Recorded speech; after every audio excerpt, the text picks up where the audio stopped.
ይጅበት ንገራ ሌላ ነገር እኮ መቀነስ አንችልም። የፈጣሪ ስጦታ ይሆን ይችላል። ግን ቦርጭ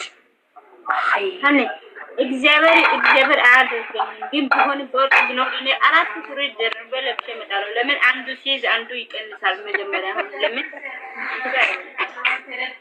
እኔ በእንትን ነው ምንድነው በስጋቡ አስራለሁ። እንደው በስጋቡ አስሬ ጨርቅ ቦርጭ እንዳያሳለ እኔ እንኳን ባለፈው ብሩክ የተኛው ፍራሽ የብሩክ ፍራሽ አይነት እንኳን ለብሳለሁ። እሱ ዚፕ ያለው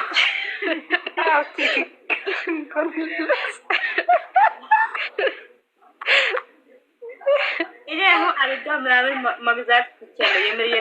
ማስገቢ ሰሜራ ጋናት አስገቢ ምን ማለት ነው ደግሞ ፍቅርዬ? እንደዛ ማለት እኔ ሱሪ እኮ ዛሬ ያልፈቅ እያለች የሆነ በቃ ሽንት ይጋል ግን የሳልጅ እንትና እንደ የሆነ እንትን እግር ሁለት እግሯ መሀል ችግር ያለ መሰለሽ ተራማ ችግር ያለ ከልፍላለው አቦ ይሁን በጣም ገብታሉ ሚስቲናት ካሳኒ እግሬ መነዋለ ማንቺ ኢትገቅነስን ፊተ ማህከማ ማን ኢስቲተሞ ዮ ኢትገቅነስን ዋሮልችን ይሆ ዮ ኢስቲተሞ ዮ ማንቺ ኦንዋ አንገራ ባለማንከም ሰው ዝም ብሎ ነው የሚያወራ። እኔ ነገር ቢሆን ሃይሚ ማለት ነው ሰውን ውደዱ እንጂ አትመኑ። ታውቃለች እኮ ሁሉ ነገረች እኮ ገበሽ። ግን ምን መሰለሽ ሃይሚ ማለት ነው ምንም ብትሉ ወጣም ብትሉ ወረድም ብትሉ እሷ የሚጠብቀው ፈጣሪና ፈጣሪ ብቻ ነው። ለምን ልቧ ንጹህ ስለሆነ ማለት ነው። ገበሽ አይደለ? ለማንም ክፉ አታስብም። ስለዚህ የሆነ እሷ ጉርጋዳ ቆፍሮ ሊወስዳት የሚሞክር ራሱ ነው የሚገባው። ለምን እሷ ለሰው ክፉ አታስብ። ገብተሻል? ይሄ ነው ማለት በዚህ ሰዓት ማለት ነው። እኔ ሳኔ አንድ ነገር ላውራት። እንኳን በዚህ ኑሮ እንኳን ሰው ለማግደል ወይም ለማጥፋት እንኳን ቢያስብ እንኳን ማለት ነው እንኳን ለራሱ ሰው መሞት አይችልም። የምሬ ነው። በዚህ ዘመን ላይ ለራሱ መሞት አይችልም። ሌላ ሰው ይቅርና ደግሞ ሃይሚን የሚጠብቅ እግዚአብሔር ነው። እግዚአብሔር ደግሞ እስራኤል የሚጠብቅ አይተኛም አንቀላፋም የሚለው አምላክ እሷን ይጠብቃታል። እሺ እኔ ለሃይሚ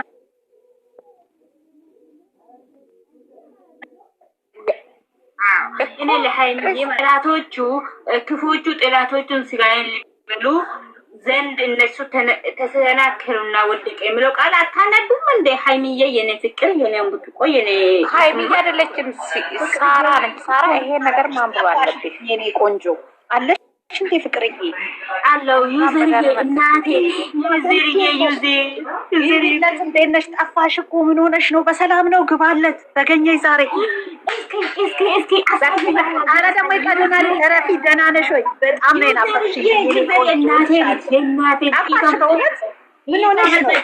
መጣች ረፊ እኔ ሰላም ልልሽ ነው የገባሁት። ሮጬ ነው እንዴት ነሽ? ናፈቅሽኝ ምናለሽ ፍቅርዬ? ጠፋሽ እኮ ነበረ። ደግሞ እንትን በፌክ ስም ቀይረሻሉ። ከዛ እያልሽ እንትን እያልሽ ነው ሰምቻለሁ። ሳኒ ናት ያለችኝ ጠይቂያት ለማለት ነው። ያው ሰኒና የሰኒን ወሬና የአምሳላም ወሬ አንድ ነው።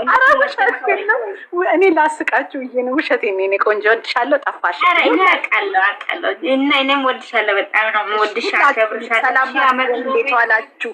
እሺ እናንተም ሺህ አመት። ኧረ በስመ አብ አልፈልግም። እኔ 75 አለን። ሆዘርዬ እንዴት ነሽ? እኔ እናት ዝም ብላ እኔና ምሳላታን አታወዳድሪኝ። ኧረ እሱ ማለት ነው በቃ በስመ አብ። ሰላም ነው ወይ? ነገ ማማት ነው። ነገ ደግሞ ጸሎተ ሐሙስ ነው። አሁን ደግሞ መሽቷል። እስቲ ይቅር በለን እንባባልና በቃ ይቅር ይበለን።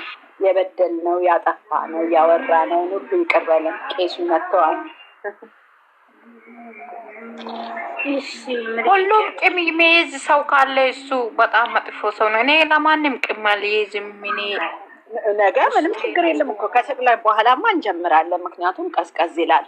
ግን ለዛሬ ልጃችን ምን ትያለሽ? ልጃችን አልሄድም እያለች ነው። ብታጅራ ምን አሰባት? ፊልም ነገ የምትሰራው ሄዳለሁ ካለችማ ያልቃል ቪዲዮ። ነገ ፍራንክ ላረገው ነው አልሄድም ብዬ እስቲ ላናደውትና አዲስ ቪዲዮ ይለቀቅልና ጸሎተ ሐሙስ ሄዳሉ። ይሄን ይመስላል። አይደለም እኛም እኮ ለመድናው ስራውን አይደል እኔ አቴም በህልሜ ልጁ የወለደችው ልጅ ሞቶ እየለቀሰች አየሁት እልሻለሁ። አባቱ ተገኝቶ ደህና ደሩ። እኔ በህልም አይደለም ቤት እየጠራኩ እኔ እንደዛ በሀሳብ ነው የመጣብኝ። ወይ ሞቶም ይሆን ይችላል እኮ ማን ያውቃል? አባውት እኔ ግን ምን አይነት ሀሳብ ነው የሚያስበው? እኔ ግን እግዚአብሔር እኔ ማለት ነው እኔ በራሴ ያፈርኩት ነገር እኔን ጠዋት እንደዚህ ብዬ ማለት ነው በራሴ ያፈርኩት። ግን እኔ የሰው ልጅ ነኝ። እንዴት ነው እንደዚህ ጻን ልጅ ሞተ? እኔ ራሱ እንዴት ነው እንደዚህ ያሰብኩት? እግዚአብሔርን ቃል ነው ያሰብኩት ይሄ ነገር። እኔ በጣም ባለጌ ሰው ነኝ። ከሀገር መውጣት ነው ይባላል። አላውቅም፣ ወይ ስራ መልቀቅ፣ ወይ ከቤት መቀየር፣ ወይ ከሀገር መውጣት። ግን ያው መሞት ደግሞ እንግዲህ ያው ደስታ ነው። ሞት ደስታ ይባላል። ነው ህልም አይደለም። ይሄ ነው ህልም ስልሽ ህልም አይደለም። እኔ ቤት እየጠረኩ ነበረ ጭንቅላት ሁላችንም ነን። እኔ አንቺስ እሺ ልጅ ነሽ።